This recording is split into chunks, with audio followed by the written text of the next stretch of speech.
Your listing photos are too nice. This is your host, Ron Wysikarski for the Black Hole of Real Estate. And a lot of you out there are overdoing it with your photography. Now, stay with me. Here's what I mean by this. Let's suppose that you got the picture perfect home.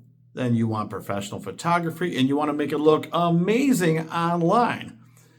But let's suppose that you've got a couple of blemishes, or maybe your house is a little small or chopped up, or, got some things you'd like to disguise. See, this is where we get it wrong, and we need to be a good friend and tell you about this. You see, for instance, if it's a really small room, and then you use like the wide angle version of it, it makes the room look so much bigger. Let's say the living room looks huge, but then you get there and you find out that there's not a single wall where you can fit more than a 5.5-foot couch. So your 8-foot couch will never fit unless you completely block off the room from every other part of the house. So that could get a buyer to quickly turn around and say, "Ooh, man, the pictures, well, they didn't look like what I saw online, when I got there, right? So I see the pictures, they look great. I get there, not so great."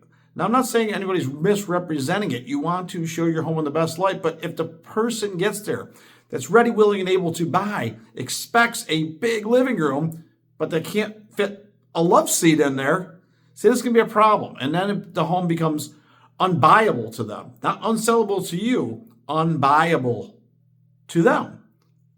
Now, another thing, let's suppose that you've got some really nice filters, or you maybe don't light it up so much in the pictures, and you're taking pictures of kitchen cabinets.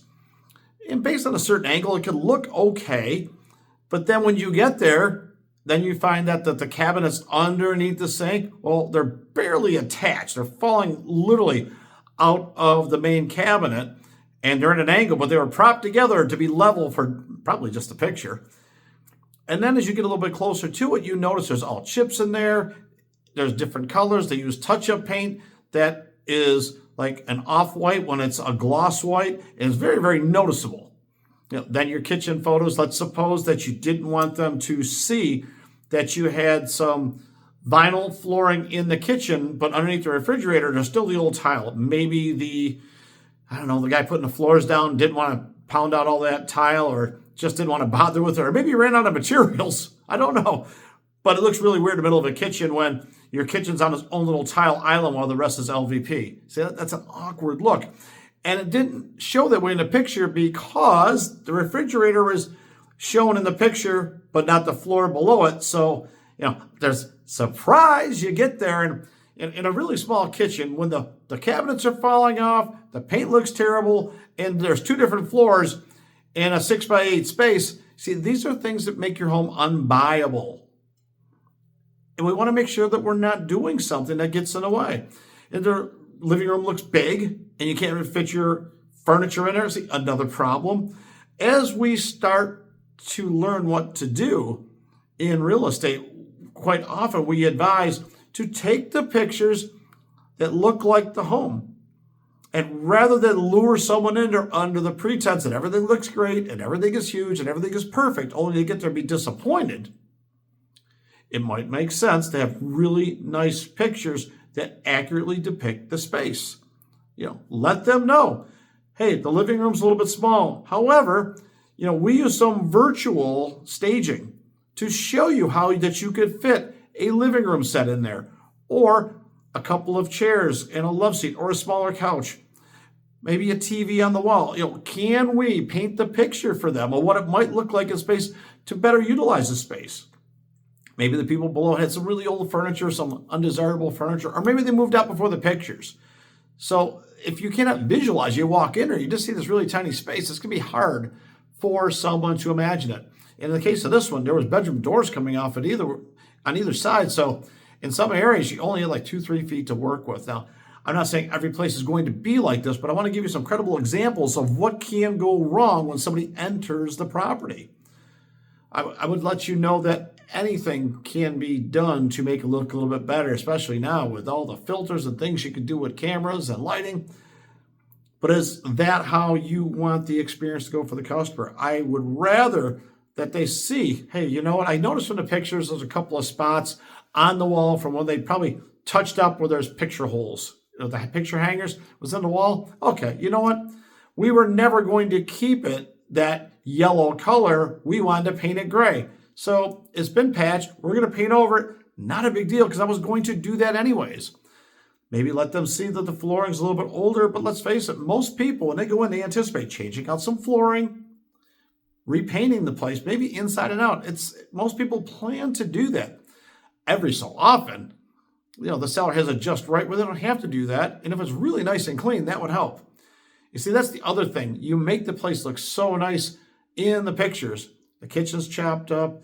The living room isn't doing too good. You got whole patches on the wall. By the way, there's palmetto bugs. No, not cockroaches, but palmetto bugs all dead on the floor. The bathrooms were never cleaned after maybe the tenant moved out. The sinks got stuff in it. It would make a lot of sense to either clean your house or hire someone to clean the house. So the pictures hide that. You don't always see dirt in the picture. I mean, it would have to be really dirty to see dirt in the picture. But if it's empty, you really don't know till you get there that the place has all the things I've mentioned, plus it's dirty. See, again, it makes it unbuyable.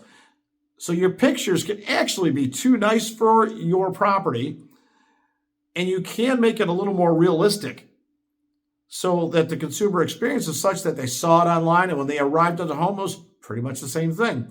Now it's just down to price and their desirability for make an offer on that property versus everything else they looked at that day. So you're eliminating some of the hurdles for the buyer by being realistic about what it's going to look like when they get there.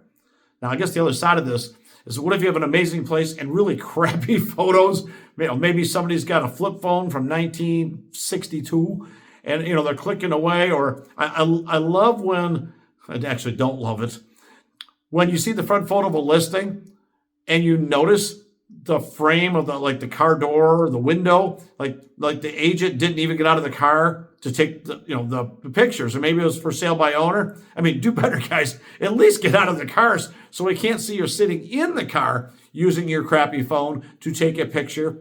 You're trying to sell a $300,000, $400,000, $500,000 listing where somebody's going to make $10,000, $20,000, whatever dollars. Spend a few $100 on photos. I mean, I think it's a really good investment, and just do better.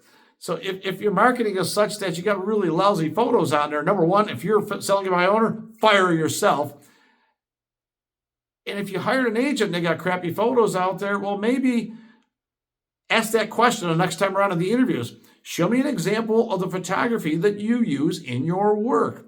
What is your system to market? How would you make this property stand out so that buyers would want to make appointments, make offers, and buy it? All right, I'm all fired up about this because everything I told you just happened in the last few days. Last week we had carpet where I couldn't even open up the front door. Now I'm walking to places that look clean in the pictures, and there's bugs everywhere, and it's just a mess. If you are thinking of selling your home and you do want top dollar, I've given you a roadmap of what not to do. If you got questions about what you should be doing, well, you keep tuning into this podcast. You subscribe and go back through it, and there's plenty of material to help you get your home ready to sell for top dollar. This is your host, Ron Wojciechowski for the Black Hole of Real Estate.